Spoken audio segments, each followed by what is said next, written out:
What's going on, everybody? It's Rocco with Rocco's Modern Survival. I'm back again with another video. Sorry it's been so long since I've posted. We have been extremely busy with my back surgery and everything, and this is the third week now, so I'm actually able to get up and do stuff. I wanted to come out and tell you guys about something new we're doing. We're going to try with the chicken coop here. I don't have any lights inside of it because, you know, we're still working on it, and in the springtime we're going to actually extend it out that way more. I'm gonna try to put out extra, two extra cages. There we go. Besides the 3 we're already gonna build onto them, put on another 2, so 5 more cages onto the whole system, and then that's gonna run extra compost piles and everything for the chickens to be part of and everything, and all the other chickens we're gonna end up putting in there. And yeah, you see the tape down there. The tape was holding that up, and it did not do a very good job. So Gorilla Glue tape does not do good in cold weather. And I don't know if you can see it, but there is a chicken on top of one of the concrete pads in there, or the blocks in there. She's trying to get out. She's up there roosting. I don't know if you can see it or not. I can see it, but I don't know if you can see it. But what I did was I brought out a couple of these solar lights. Since it's winter, it's winter time now. I brought out a couple solar lights, and we're gonna let them shine onto the chicken coop to give them a couple extra hours of light. There she is, right up there. You can see her now. She's right there. She wanted to get in part of the video. But this whole thing today was actually for the rabbits. We just had some new babies come to the homestead, and like a week or so ago, and I told one of the viewers that we were gonna make a video of her today, and so I'm gonna bring you in there and show you those new guys. Okay, real quick before we actually jump in there, we have our rain bucket system here that we just catch off of the roof of one of the sheds. So this stays here all year round, and we just keep catching rain as it comes in. It doesn't really freeze. It hasn't froze so far, which is a good thing. So hopefully it doesn't freeze this year. This area right here is going to be all cleaned up here as soon as spring rolls around, and this is going to get cut down with the chainsaw. All of those bricks are going to be moved somewhere else, and I'm going to try to make a fireplace out of those. And then this whole area is going to be raised garden beds. And then that's also what we're going to do here. I was going to make a greenhouse right here. I got to clean up that little bit of trash, but this compost that I have thrown out here from the rabbits is going to stay here. And then I'm just going to shovel it into, I'm either going to shovel it back into the compost pile, or I'm just going to throw it over the hill and let the grass kind of absorb it. But this little bit of trash has to be cleaned up. But what we're going to do is we're going to put nothing but raised beds all the way through up here. I was going to make it into a garden, but I decided I don't want to do a garden. I want to do raised beds because they're easier to control. So that's going to be something we're going to start working on in the springtime. And I figured out how we're going to raise pigs, and we're going to raise them right down there into the woods. I've got a little swamp down there, and I don't think, yeah, you should be able to see the 2 little posts that are marked out there and down there, right there and right there. That's going to be right around where the pigs are going to be at. And then we're gonna fence off everything else up through there, and then back all the way around through here. And then the goats will be able to graze all this through here. So that's going to be the goats through here. The pigs will be back there. The turkeys are going to be out front because we're going to start raising turkeys here as soon as spring rolls around, and get them ready for Thanksgiving. And so that's gonna be that. I may not raise pigs this year. We may do the pigs next year, but I'm definitely gonna get it set up this year for pigs, because I got to go in there and cut a bunch of trees down and stuff and get it ready for them. So let's get into the actual part of the video y'all came for, was the baby rabbits. Okay, so this is the part of the video you were all wanting to see with the new baby rabbits. They don't like the cold, and they don't like the light. But I'm gonna unbury them here, even though they don't like it. So we got 3, and that's not a ton, especially for a rabbit. Just keep digging back in there. She never really produces a lot of rabbits. She's about a 3 rabbit to 4 rabbit. I'm really contemplating on retiring her and making her just a pet. I'm not sure. See, she's right there watching us. I'm not gonna do nothing to him, Mama. You know that. I'm not going to hurt your babies. I love your babies. And oh, this one. Now you stay back in there. This one's pretty. Oh, this one's a beautiful one. Yes, it is. It's got the, look at that. Look at the collars on that one. The thing that you all want to remember is I wanted to talk to you guys about that is you got to have the proper, stay in there. You got to have the proper nesting box. Okay. You always make sure you have a proper nesting box. And, come here, baby. Come here, baby. Oh, you just got fur all over you. I know. You can get a nesting box just about anywhere. I'm going to put you guys back. I just wanted you all to see them. You can get a nesting box just about anywhere. And but I got mine from Tractor Supply. I don't like dealing with Tractor Supply in my town because they are a joke. But yeah, I don't want to talk about that too much. But you can also build these. They're super simple to build. You just got to make sure that they're fine, Mama. This right here is the front of it is not too. You get back in there. Is not too high. That way, if one of them is attached to her, they don't hurt themselves as they come off the teat. Basically, if they're attached eating and she tries to jump out, this kind of blocks them from coming out. I'm sorry, too low. You don't want it too low. That's what I was trying to say, because if they're still eating and they're, yes, Mama, you're fine, and she comes out and they're still eating, this helps stop them from coming out. If it's too low, they'll just come right out with her. So that's what you want to watch for. So if you're building this, make sure that you build it high enough to where they won't come out with her. That's what I was trying to say. But it's always better just to go out and buy one, because it's already pre-made, ready to roll. They know exactly how tall to make and everything. And one thing that I try to always put in here is straw. I go to southern states. I buy a big thing of straw bale. Hey, I buy a hay bale. There we go. I buy the square ones, the square bales. And I keep it all year round for them, just to put them in here.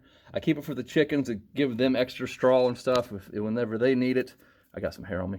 And what I do is I keep a track of their breed dates, their nesting box dates, the butcher dates, how many was born, alive, dead, everything. And actually this time she didn't have any born dead. She's had a couple born dead before. So that's been one thing that's been kind of an irritating thing. She's had 4 born dead so far. And see, her litters are not very big.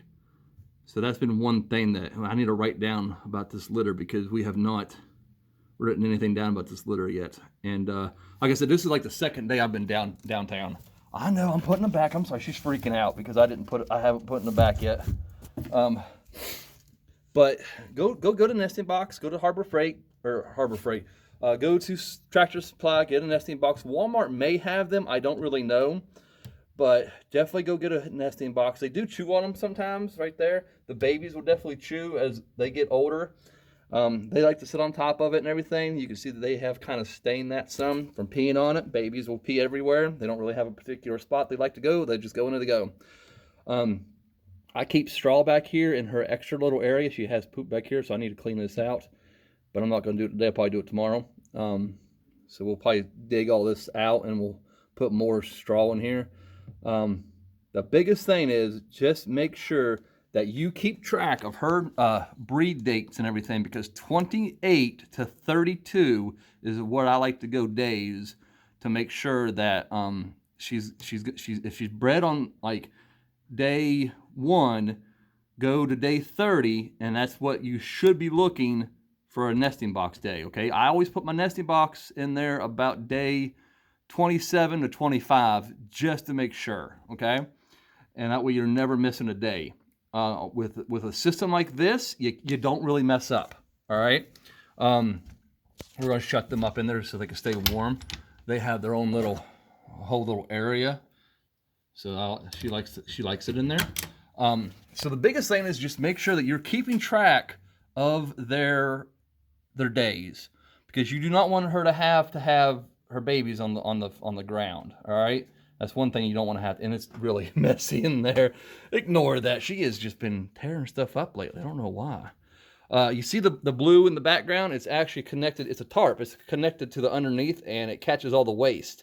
all that waste would have been all over my floor, and I would have had to clean it up. So now I just got to brush it off into that bucket right there, and that's it. This used to be super dirty, and that's from about a week or two, because I have not been down here cleaning anything because I haven't been able to. My son's been supposed to be taking care of it, but you know that kids aren't going to take care of stuff unless they have to. I'm trying to teach him responsibility, but it's like beating a freaking wet toad on a rock or something. I don't know. It's hard. But we know, since you guys are here, what we're going to do is we had the babies on that date. The Kindle date was 11/19, because that's actually when she had them. So we'll write that down. Born alive was 3. Born dead was 0. 8 weeks is what we go for the wean date, and then we raise them out to 12 weeks is the possible butcher date. But I don't like to butcher his. I like to try to sell his. So those 3 will be ready in 8 weeks. I have to do the math on that to see when 8 weeks is going to be, because I'm not. Oh wait, it's the 1st. I don't know. I want to make it right, so I'll get on the phone and do it, because I'm not going to math it up right now. But yeah, if you can make yourself out a little system just like this. Okay, breed date, nest box date, expected Kindle date, born alive, born dead, wean date, and rebreed date. I go now for his rebreed date is 8 weeks after the babies have completely weaned. I go at least 9 to maybe 10 weeks, because I want her to be completely off the babies. I want her to have a little bit of relaxation before I rebreed her. So I try to go at least 10 weeks before I rebreed her. That way she's got enough time to relax and everything. And she's been a great mom. She breeds every single time you put her out there. If you put her out there, she lifts. She does a great job. She doesn't give a great, she doesn't do a lot of babies, but she does do a really good job of breeding. Now, this one right here is mine. She does an okay job. There is fur everywhere. Well, you don't notice it until you're looking through the camera. She just got rid of her babies. She's actually expected to have babies. I got to move a few things, sorry. She was expected to have babies yesterday, but she hasn't had them yet that I know of. No, she's not had them yet. I just put fresh straw in there yesterday. So she's not had them yet. And this one right here, we're going to give her a couple more days. This one right here, the Blackie, Miss Blackie, she's been pulling fur. But she was also due the same time Jacobs was due. She was due the 19th as well. She hasn't produced any babies yet. So we're going to just leave her, and tomorrow I'm going to rebreed her again. She does that sometimes. She just pulls fur. I don't know why for. What for? I cannot speak today. I'm sorry. I don't know why she pulls fur when she does, but she just pulls furs randomly. But she is not given birth yet. So we're going to take her out tomorrow, and we're going to rebreed her. So I'm hoping that she takes this time, because she is such a good mom, and she has a huge litter. Her and the gray one has really big litters. So that's why I'm really hoping that they produce some babies here soon, because like I said, between the Jacobs, if it was just between we wouldn't be doing anything with these rabbits, because she does not give enough babies to do anything, enough kits to do anything. But people were asking what breeds these were, and I keep telling them they're New Zealanders. They're not New Zealand whites. When people think of New Zealanders, they think of New Zealand whites. They're not whites. They're just New Zealands. I don't know the difference between a New Zealand white and a regular New Zealand. They might be crossbred with someone else, something else. I don't know. It just might be like with a silver fox. I honestly cannot tell you. The biggest thing is the people I bought them from raise strict New Zealands. They're not New Zealand whites. They're just strict New Zealands. So I guess the New Zealand whites is the pedigree, and like a straight bloodline of straight pedigree New Zealand's whites. That's the only thing I can think of. But these are just New Zealand's. I like raising this kind because the butchered size and everything is. What was that noise? must have been a bird, was really nice at 12 weeks. They do a really good meat production. We butchered, good golly, we butchered 20, I think it was, 4 or 5 weeks ago. We butchered about 20 rabbits, and they're all in the freezer right now. And they're all from her and her. They gave me a butt ton of rabbits. So actually, I didn't write it down. Oh, actually, I did. She gave me 6, so it wasn't 20. I'm sorry. She gave me 6, and this one gave me. Oh my gosh, I am doing so bad about keeping track of stuff. Oh no, she gave me 7. Yeah, okay, no, she gave me 7, and she gave me 6. So it wasn't 20. It was like 12 or 13. I'm sorry. It was 13. So I had 13 rabbits between both of these. I had to butcher, and it was a fun couple days. But yeah, everyone's got that plastic too. You see a bunch of straw on the ground. Jacob was out here doing something. I don't know what he was doing, but there's just straw everywhere, and I'm going to try to sweep it up here in a second. So, actually, you know what? No, I'm not going to do it. He's going to do it. He's going to do it tomorrow whenever we come down to feed the animals. I'm not going to do that for him. He made the mess. He can clean it up. So, because he's got a big mess down here to clean up. But that's about it for today, guys. I just wanted to bring you the new babies, show you them, show you what you need to do whenever you're expecting and everything like that. Just make sure you go out and get a really nice nesting box. It doesn't have to be an expensive nesting box. Sure, you can build one for like $2, but if you can't build one, go out and get one from Tractor Supply. I think they're like $4 or $5 from them. I don't think they're very expensive. Walmart may carry them. I honestly don't know. But just go out, get yourself a nesting box. Make sure you keep track of your birth dates, your breed dates and everything, and you should have no problem on making sure your rabbits have the nesting box in. Make sure you put plenty of straw in there, and sorry, and you should be good to go. That's all I can say. So, like always, guys, I hope y'all have a wonderful day. God bless, and just thank you for liking, subscribing, and hit that notification bell. We're up to 182 so far, and that's amazing. I cannot have gotten here without you guys. And stick around, because as soon as springtime hits, we are going to take that compost chicken rabbit coop thing, and we're going to extend it out. We're going to make it bigger, and we're going to make it just amazing. These girls are going to get moved out there. My shed's going to get cleaned up. I cannot wait for that part. And we're going to build the turkey trackers. And I'm actually going to let me show you guys something here. Jacob got this for free, and the base broke on it. So I'm going to take this basketball hoop, and I'm going to actually make a new base for it out of lumber. And so we're going to take the pole, take the braces, and redo the braces, and make a new base for it, and have him a really good sturdy base for his basketball hoop, because he's been begging me to get this thing fixed, and I just haven't been able to do it because I haven't been able to walk.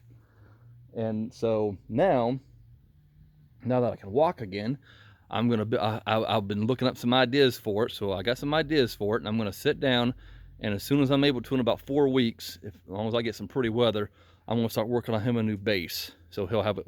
So stick around for that. I'll probably walk you guys through a new basketball hoop base, and if everything works out with my antivirus system that I got uploaded to my computer right now, it's been taking a day, because it's just uninstalling the McAfee program that was on there, and I hate that crap.